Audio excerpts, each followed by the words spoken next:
Hello, and welcome to Confident HR Conversations, the podcast designed to help you navigate challenges of communicating in English as an HR professional with confidence and clarity.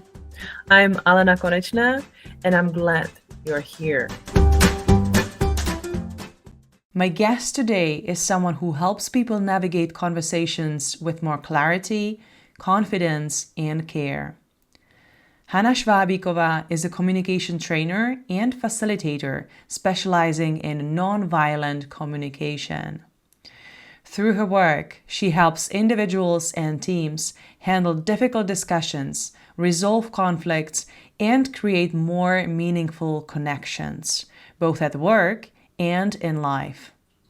Currently, she is based at the Institute of Nonviolent Communication in the Czech Republic. Anka, welcome to Confident HR Conversations. Thank you for joining our podcast, and I hope that we will dive into the nonviolent communication together. In recent years, nonviolent communication has become quite a name, I think, or maybe it's just my impression. But still, for those of the listeners that maybe don't have a personal experience with nonviolent communication, could you explain a little bit the main principles and what it is actually about? Well, sure. Hello, it's a pleasure to be here. Nonviolent communication, or NVC, as we say, was developed by a psychologist. He's called Marshall Rosenberg, and at its heart, it's about connecting with ourselves and other people. That's important for me. That it's not just about how we say things; it's also about some kind of approach, I would say, and we can connect through empathy and also honesty. There are these two sides, I think, and it's about finding a way how to fulfill my needs, but also needs of you, if I'm with you in the conversation, of other people being in that conversation, because we can be a team or something. Instead of reacting, I would say, out of a habit or maybe out of blame or something, I try to ask what's alive in me or in you right now in that moment, right? What are the needs behind our feelings? It's really not about being nice, which is common mistake people think about NVC, and it's also not about avoiding conflict, which is also common thought. Sometimes people are through the workshop they start to say a non-conflict communication instead of non-violent because they think it's about not having conflicts, which is exact opposite, I would say. It's about staying connected, even when emotions are intense. That would be the definition for me, even though there are many definitions, and NVC is taught differently in different places. But usually it's based on 4 steps. Maybe that would be nice to say. It's observations, not our judgments of what we see, but what we really observe. Then feelings, needs, and requests. And from that, I would emphasize needs, that part, because NVC says that they are universal for all of us, which is really great to have a common thing to talk about. And what universal needs mean, that's like I can understand or I can imagine what it means that you long for closeness or that you long for cooperation or trust. So I can understand that. I experienced that in past also. So when we talk about needs, it's like more or easier to connect on this level. Uh, and the second part, really important for me personally, are our feelings because they are showing impact of what the need or if the need is fulfilled or unfulfilled, which is really great to have something I can observe in my body that, well, there is something showing that Well, I would long for something, and I can feel it really in my body. Every feeling is somewhere in the body, physiologic thing. So that's great.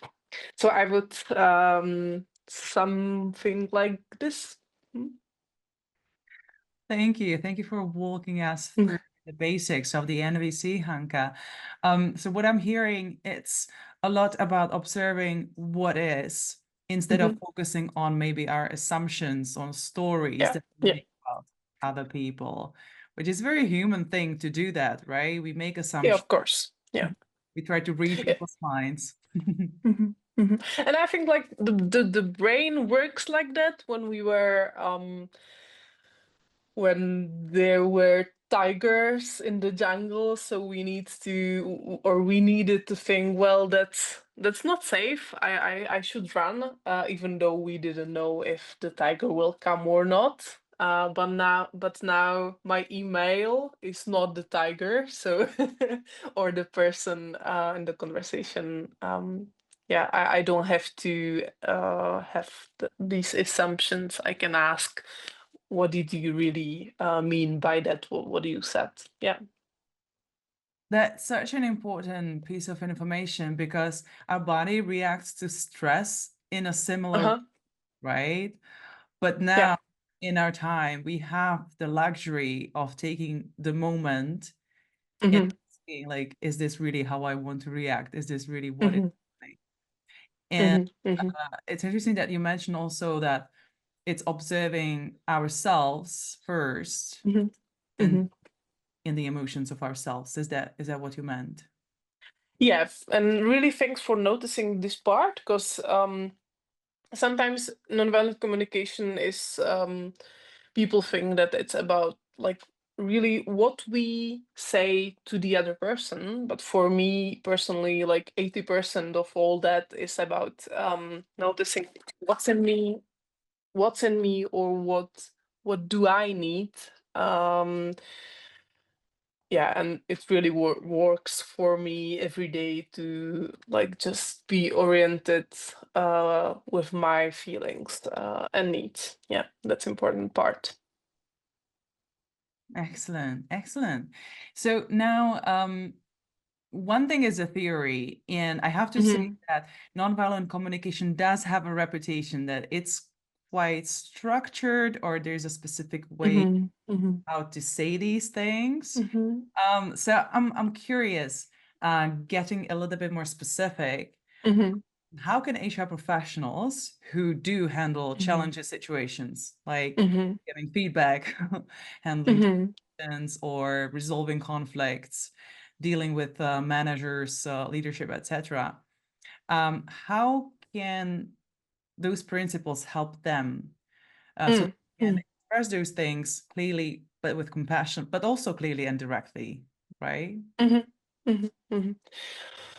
Well, we have to say that it depends on context. In every company, it will be different. There are some principles that can really help HR professionals to know, so they can observe the company better and like make some, well, assumptions, but in a good way. I mean, I observe something and I can think about, oh, what's happening there? What can I suggest to do or something? And then I ask if I'm correct. So that's the different, like, assumptions really works for us, but we want to be sure that we are not working just with them. But back to the question, well, NVC helps to separate observation from judgment, as we said, and speak from a place for empathy. That's one part, to really try to understand what people,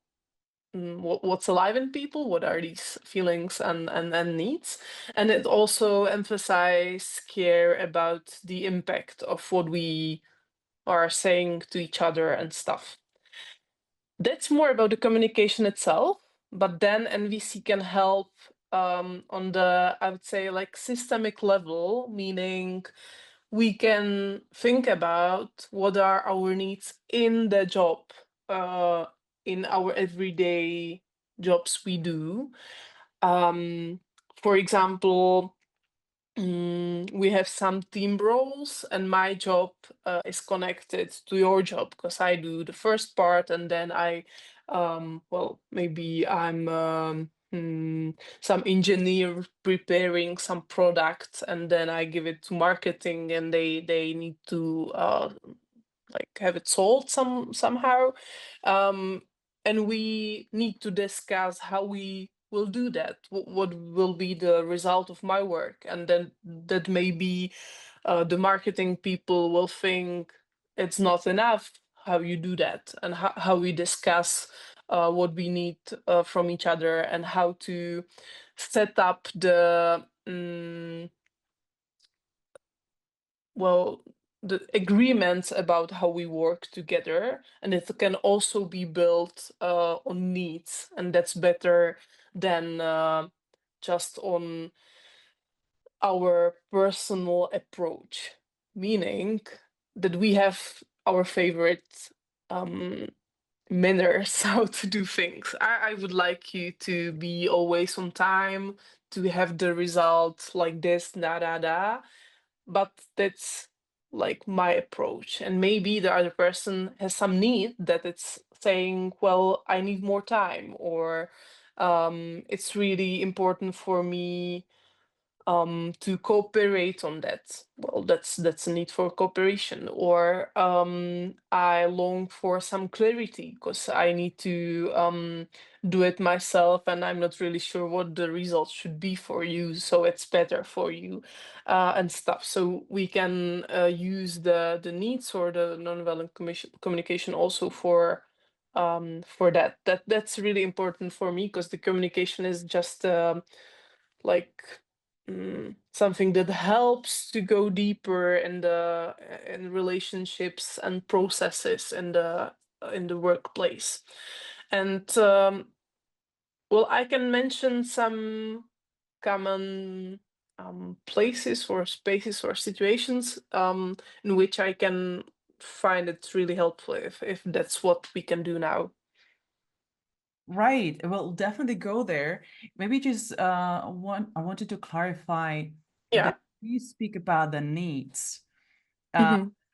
if I understood it right, you're making the distinction between the needs, which generally speaking, they're understood as something universal, like everyone can relate to those needs. Everyone has some level of needs for, I don't know, safety, Hmm. the collaboration, etc. But there might be different ways how we all fulfill our needs. Is Hmm. is that Hmm. correct? That's where where the conflicts might arise or miscommunication might arise. So I just wanted to clarify if that's what you were talking about when you're speaking about going deeper into the needs and therefore making a connection between different working styles when it comes to different departments, people, etc. Yeah, exactly. Thank you very much for the summing it up. Yeah, they are called strategies in NVC, like the ways how we fulfill our needs. And usually we have the conflict on the level of strategies, that we want to fulfill our needs differently. And what we want to do in NVC is how to work with the conflict. I'm really glad we are walking through this topic now. We want to like ask each other what are the needs behind the behavior we have, or we want to actions we want to do, and think about, okay, is there any other way, any other strategy we can do so both our needs are fulfilled in the same moment.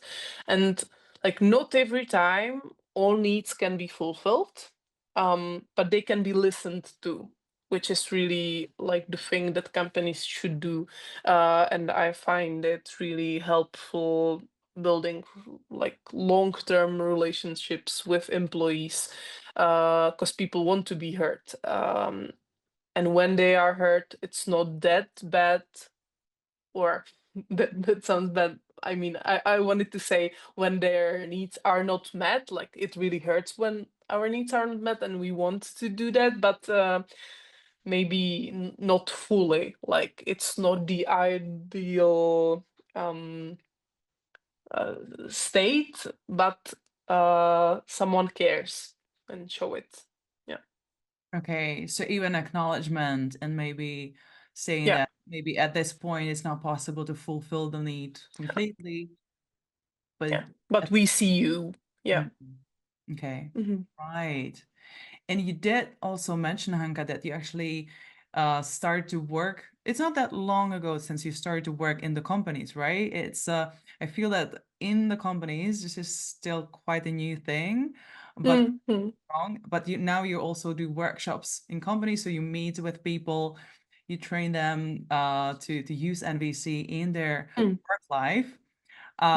So maybe let's now do a little demonstration, or let's think about some concrete examples where we can reformulate some feedback or some things that sometimes the leaders, HR professionals, or managers need to say to employees. Mm-hmm. How can they do that with NVC? Mm-hmm. Yeah, let's do Right? that. Perfect. So I have three situations, let's say. And the first one is around performance. Uh, it's very, very typical, right? A manager needs to say to the employee that the performance is not up to par.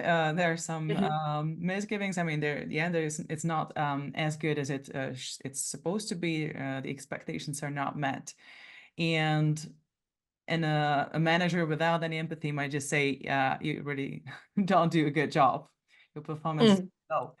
How can this be done better with NVC? Mm-hmm. There's not one way. I just wanted to say that like it really isn't. Like NVC is a lot about not being correct or incorrect. It's more about well, let's try to connect with each other, right? So, but I can offer what I think about it, or what NVC can offer. Instead of saying maybe you're not performing well or your performance is not sufficient or something, which sounds to me like some personal judgment, we might say, and I'll try to walk you through these 4 steps, right? As we mentioned before, observation, feelings, needs, and requests, so we can just somehow show how it can be really used. And for training, it's really great to think through these 4 steps. But I just wanted to emphasize, as you said, that NVC is connected in people's minds, that it's really structured. In the real world, I doesn't use it like that. It's not like I see that, I feel that, I need that. Well, no, it's more in my mind. Like I want to have the structure in my mind. I want to know that I observe something and that I judge, or I saying to myself some stories that are not observation, that I feel something, and it's good to connect it with needs. So it's really great to have it in my mind. But when I'm new in NVC, it's really great to train that. So instead of you're not performing well, back to the question. Sorry, but I need to say that. We might say, let's think about something concrete. We might say, over the past month, I've noticed deadlines were missed on 3 occasions. That's an observation. What I really what really happened, what the camera in the room would see. Then we express how we feel and what we need. So that can sound like, I feel concerned because I need reliability, maybe. Finally, we make a clear, respectful request. I hope so. This way, the message is still honest and firm, but is grounded in connection rather than the blame or fear. That's important. And for example, it can be, Would you be willing to set up a short weekly check-in so we can track progress together? Or would you suggest something else? I'm just really concerned, so I want to offer some space so we can talk about it. Yeah, so this can be the way. I would maybe sometimes add that I really care about which impact it has on the person. So I usually ask also something like, "How is it for you to hear that?" Right? Like first, before we go to the how we will do that. Firstly, I ask like, "Do you understand what I mean? Like really, and what is it, or how is it for you? How do you feel now?" Okay. Well, thank you for walking us through those 4 steps, step by step. And I think it's very thank you for mentioning at the beginning that there's no Mm, single way to do mm, that mm, mm, correctly, right? And I think it can help everyone to realize that they really don't have to follow like a specific structure, but it's more about having those steps clear for themselves before they initiate a conversation, mm, right? Because when we start a conversation, it's much more difficult to focus on our own emotions. And I also like how the request at the end doesn't have to be already clear. Like we don't have to have already the answer, the solution, but it can be more of an invitation of, so how do you see this situation? Yeah, maybe, I don't know, maybe there was a misunderstanding, or maybe you have another idea. So mhm. it's this invitation and openness at the end. Yeah, yeah, yeah. Mhm, Excellent. Well, thank you. Let's try another situation. Again, very tough, challenging situation, and that's layoffs. mm, Something that I think nobody really enjoys doing, but there are certain points where an HR professional or a manager has to go to their employee and say, "Hey, this is it. The company is firing you." mm, How can this be handled so that the relationship isn't damaged, if there's a way? mm. Like first, I want to say I'm not really expert for this. I didn't. Well, I did do layoffs in my HR career, but it was more like a long time giving feedback again and again and trying to work with something that doesn't work. And then it was like we were prepared, both sides, that it will happen if we don't manage the whole process. So that's different. And I don't really have experience doing that in situation that a company needs to do more layoffs, maybe because of economic situation or something. So it's really hard for me to answer that, and I would probably think about it more like there are other like parts of the process of layoff that I can think through with NVC lens on my eyes.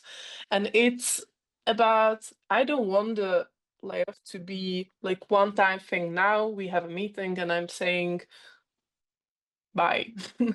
I want it to be more, I want my employees to know that something is happening. And I want to care about their feelings and needs in that moment, which is I want to let them know um, the company's economic situation and stuff, and to really maybe work with our leaders so they can work with their employees and their teams to really ask, how do you feel about it? What would you need?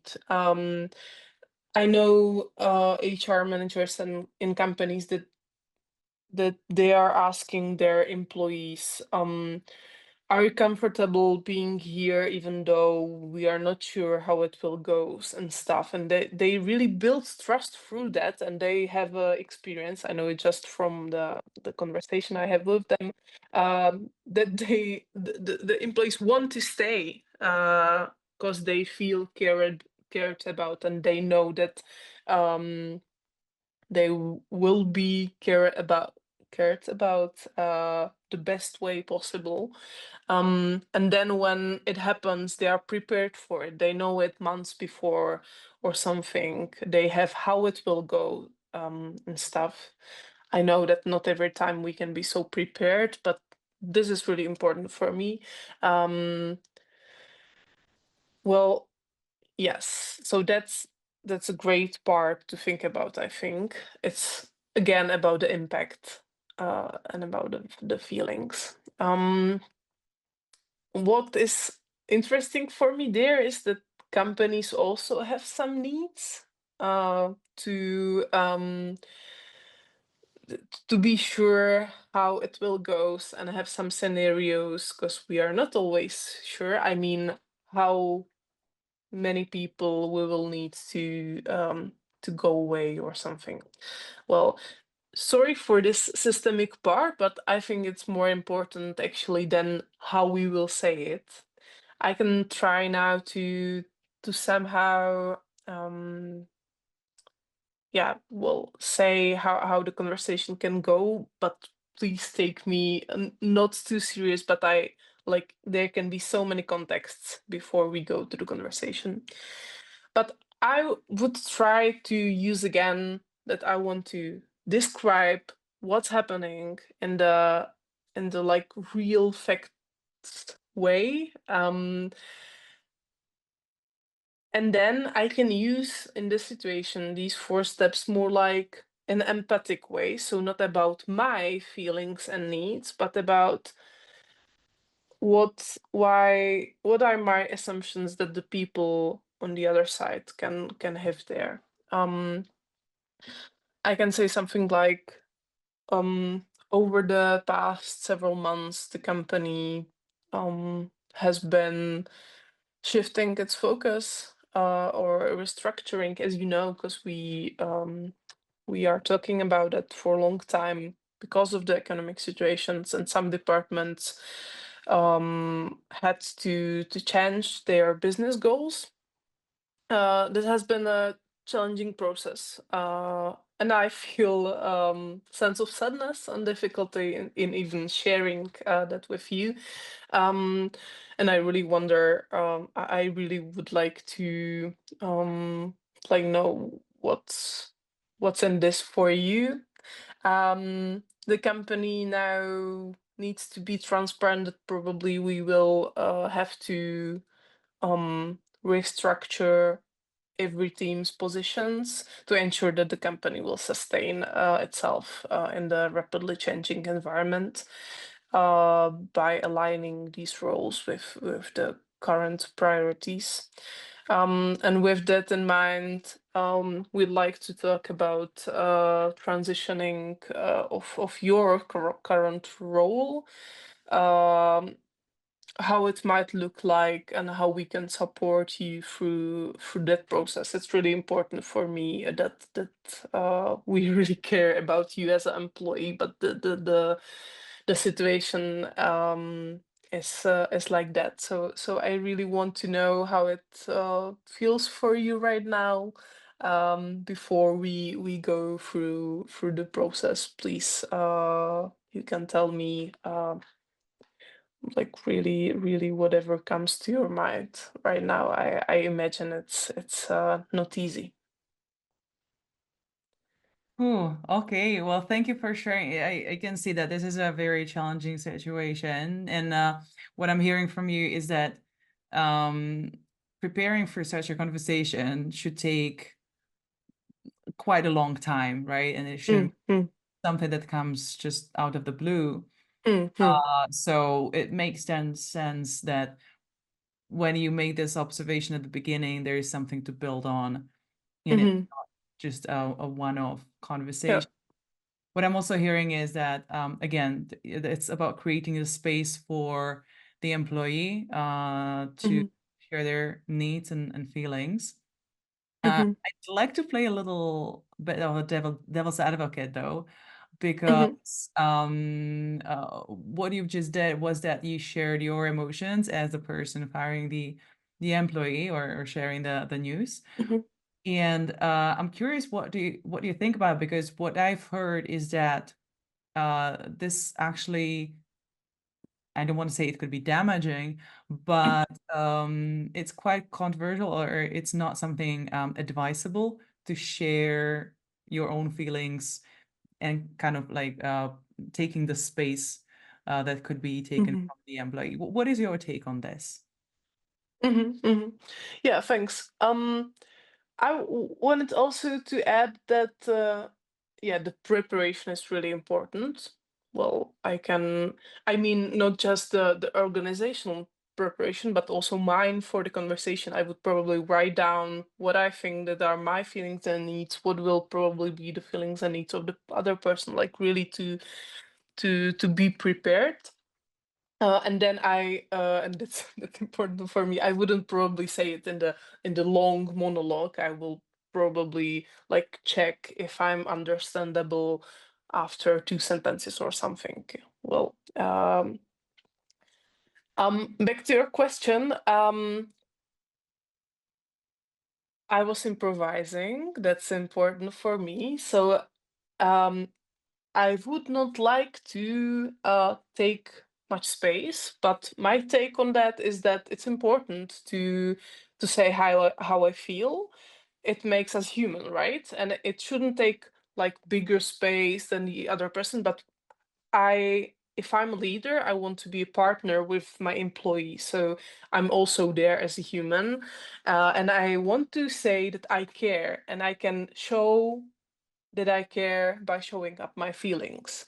So that's a great part. But I would probably yeah, more focus on the feelings on the of the other person. But I want them to be sure that I'm also damaged, not not like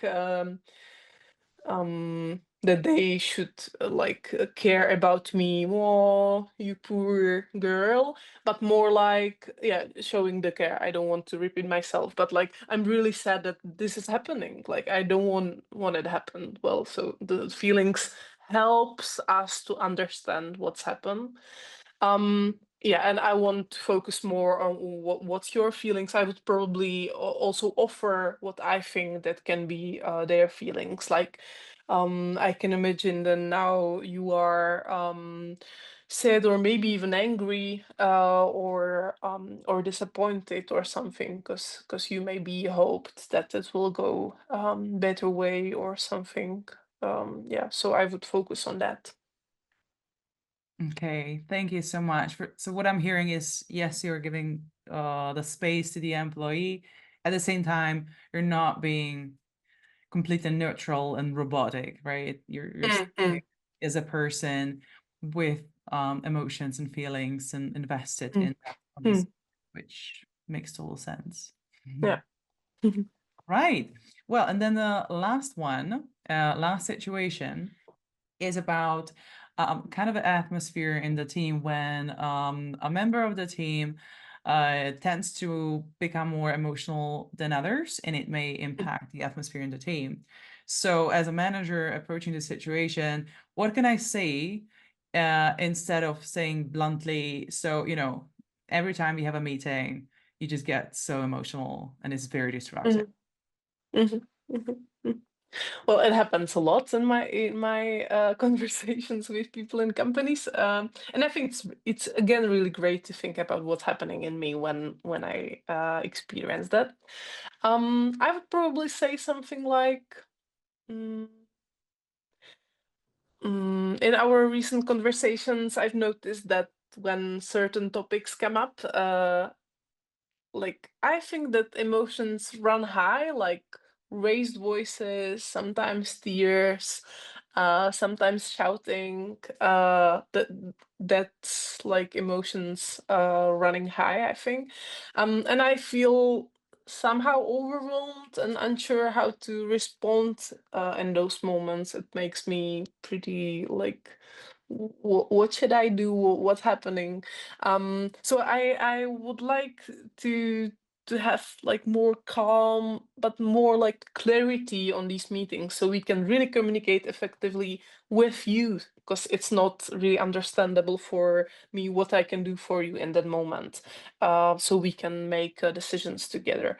Would you be willing like to take a short break when things feel tense, maybe? Because it can help both of us, and then we can both stay grounded in the conversation. But whatever helps you, I just want to understand you more.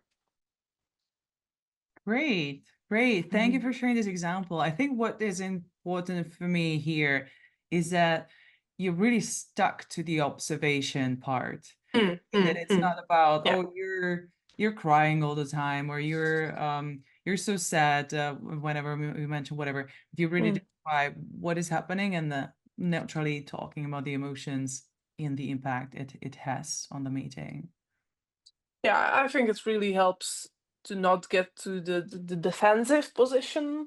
Um, yeah, I also usually use something I call like framing. I would maybe start a conversation like I want to open up something that can help uh both of us. So maybe it will, like, maybe I won't say it, so it will be really how to say it in English, like comfortable or something, but I just want to open it up because I care about you. So sometimes just the framing, also, can you give me 2 minutes to explain that, because I'm not sure if I will be really understandable. I want you to know what I, yeah, so that sometimes helps also. So making sure that we set up the conversation in a way Yeah, yeah, that everyone is kind of ready to listen and exactly. right expectations. Mhm, Okay, well, thank you for sharing these practical examples of how NVC can look like in real life mhm, in concrete specific situations. I'm mhm, curious, what would be your advice to people, to HR professionals or everyone listening who wants to start applying nonviolent communication in their communication? And mhm. they work in a company where this is not a common way Yeah. of communicating. So what can be the little thing they can do? I think the basic level, when there's nothing like that, the simple but powerful shift is to like really have space where we listen to each other.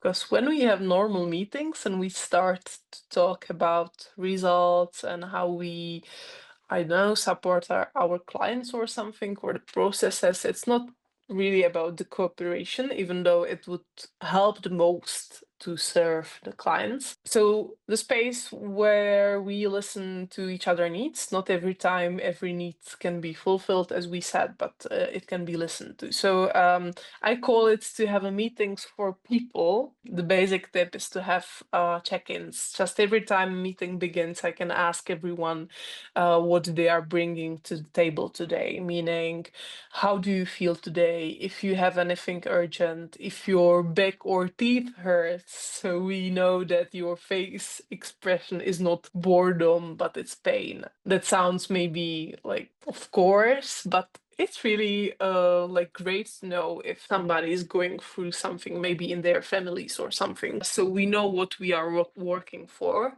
And when people talk at the beginning of the meeting, they will then feel more comfortable to share something which is not maybe that easy to share, or something. And we want to make sure that they are really listened to. That's not that colleagues are not talking to each other while the one is sharing something more important. Another level maybe is then to start to bringing up the feelings and needs. I would like to say that it's not easy, but as HR, or as leader that is interested in this topic, we can start offering feelings and needs as a part of what we talk about, call it out loud, like, I would say, modeling the approach. For instance, I don't know, if someone is frustrated, you might ask, or I think they are frustrated, I can ask, is it for you about fairness or clarity? Like I can offer the needs. And even I'm not saying it right, this mindset changes how I listen and the person can redirect the conversation. Like, for example, are you feeling overwhelmed because clarity is important for you? I can ask. And it can open the door to mutual understanding and maybe even reduce the defensiveness. Like I'm asking, like, is this about for you? And like everything people can take. All right. So what I'm hearing is making the space to talk about needs and emotions, or well, needs and feelings and observations more openly, more transparently, more explicitly, and normalizing these kind of conversations by including them in meetings like those initial check-ins. Is there anything else that you'd like to add on that? Well, yeah, as HR or leader, I can do other stuff. If we can offer just some quick tips, what we can try to think about how to do it in our company, because it will be different in every place. We can try to offer the feelings and needs just shortly, as we spoke about it in the previous examples. I can be the model for the other people, which like they don't know the language, so I can try to offer what I hear. But then what really I find helpful is to have like mechanisms for what's happening when we have the conflict. So we know in the team when something happened, I at first it's really different in every team I meet, but usually it's something like we have an approach how we want to talk to each other when we feel tense. And then when we are not able to manage it, like the two of us, that when we know that we want to go to the leader or to some specific person that's like the mediator, like somehow we have described what we do when it happens. And it maybe sounds again like a structure, but it really helps to like for these moments when we get stuck for months that we don't know what to do, so we can have a mechanism for that. And like then I can talk hours for finding ways how to have a system for feedback, so it's really an everyday thing and not just something we do monthly or yearly and stuff. Like what I can maybe emphasize is that we really should try to give like the positive feedback or the like appraisal, is that correct word for that, like evaluation to colleagues. And it like NVC can be used for that. Like you are not just saying good work, you are more like saying, when you sent me the preparation for that meeting, even though you didn't need it to do that, it really helps me because then I felt supported. And thanks to that, we won that client. So really wanted to thank you for that support. It sometimes emphasized like it's better than good work. It's more like yeah, this really helps me. Yeah, so it's like coming back to making an observation instead of judgment, right? Like being very specific about what is working and why it's working instead of just saying, yeah, as you said, good job. And again, connecting it to need, like it helped me because it fulfilled some needs. So adding this extra layer of context Hmm. side with the person. Yeah. Well, thank you so much, Hanka, for diving with us and guiding us through the world of NVC. And I forgot to mention at the beginning that I believe that this year the NVC Institute in the Czech Republic is organizing the first festival of nonviolent communication. So I think that's Well, yeah, it happened, and actually, like 2 days before, it sold out. So now it's like we are really glad that it's happening, but it's not that easy to get there now. But you can be on the waiting list if you want. hopefully this is not a one-off event and it's Yeah, part of a new tradition. So yeah, maybe next year our listeners can join the festival. Um, yeah. I hope so. Perfect. And then to close our episode, how can Mhm. people reach out to you, Hanka, if they want to maybe learn more about NVC or maybe even bring NVC to their companies? What? Mhm, mhm. Thanks for mentioning the Institute of Nonviolent Communication. That's really new thing in my base, where I come from. So, well, you are warmly invited to connect with me through website. We can maybe link in somewhere on YouTube, and I'm also on Instagram and LinkedIn, so you can find me and text me whatever you need if you need some tips or something. But public workshops you can find on the website of Institute of Nonviolent Communication, so you can look for that. And well, yeah, we offer regularly workshops for individuals, teams, organizations, both in person and online. And like last month, we started to do also like content newsletters. I find them really great now. Like there are some good tips. So if you want just to have once 3 weeks or 4 weeks some content, that can be a place to connect with us. So these are the options. Excellent. Thank you so much. And I'm going to put all the links in the description, of course. So thank you for joining us today, Hanka. It was lovely to talk to you, and looking forward to seeing you around again in the next opportunity. Well, thank you very much for having me. It was a pleasure. Thanks. If you are an HR professional who wants a safe space to practice speaking in English, join our Confident HR Speaker community. We meet twice a month to discuss real HR topics, expand our vocabulary, and gain the confidence to express ourselves. Plus, you'll be supported and inspired by a group of other HR professionals who share your struggles and goals. Check the link in the description to sign up. Bye-bye.